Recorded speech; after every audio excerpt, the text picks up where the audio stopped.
Hi, my name is Kyle Lewis. And my name is Diego Moncada.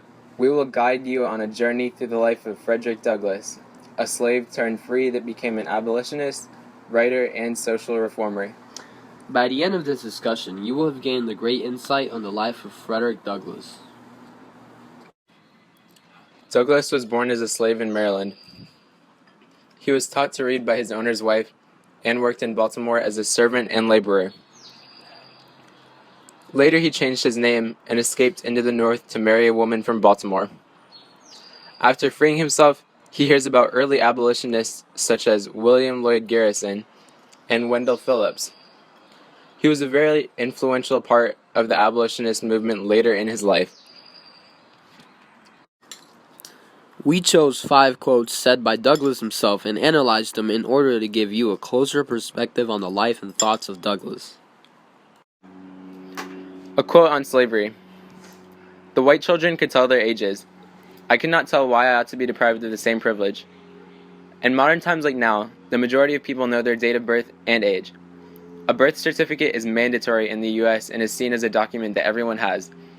Douglass is perplexed as to why he does not know his own age, but white children do, which brings racial privilege into play. The innocent thoughts of a slave child give a new objective view on why slavery is redundant and unfair.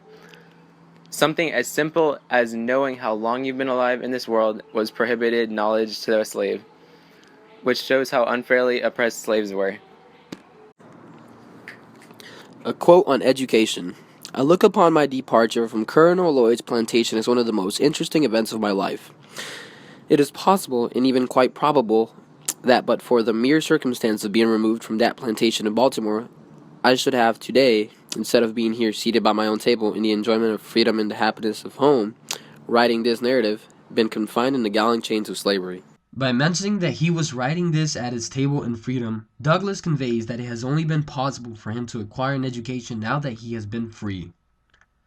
Douglass also shows how slavery dehumanized slaves because he had not been able to learn anything while he was enslaved, and would probably still be ignorant had he not escaped. A quote on relationships. He was immediately chained and handcuffed, and thus without a moment's warning, he was snatched away, forever sundered from his family and his friends by a hand more unrelenting than death. Douglass explains how being separated from his family and friends is a more jeopardizing tragedy than death itself. What most people fail to understand is that slaves in a plantation could find solace in forming relationships or bonds. Even in the dangerous and oppressive environment of a plantation, being able to interact with one's family and others that were in the same position as you was a way that slaves could share a glimmer of happiness. The fact that separating a family from their slaves was seen as completely legal brings to light that slavery has not only affected slaves physically but emotionally as well. A quote on suffering.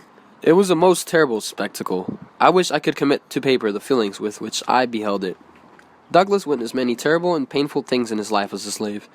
The level of trauma he has experienced renders him incapable to truly describe how he feels. It would not be wrong to admit that seeing one's own family member being brutally whipped and humiliated would damage a person in a negative manner. Douglass clearly is forced to suppress his own feelings and thoughts due to the trauma he has seen and experienced in his life. A quote on family. Never having enjoyed to any considerable extent her soothing presence, her tender and watchful care, I received the tidings of her death with the same emotions as I should have probably felt at the death of a stranger. Douglass admits that he was never able to experience a true relationship with his own mother, thus leading him to have little to no sympathy for her death. This shows how bad and treacherous slavery was, as it didn't allow families to be true families.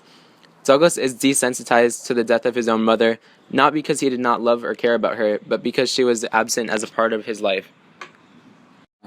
My name is Kyle. My name is Diego. We hope you enjoyed our discussion on Frederick Douglass.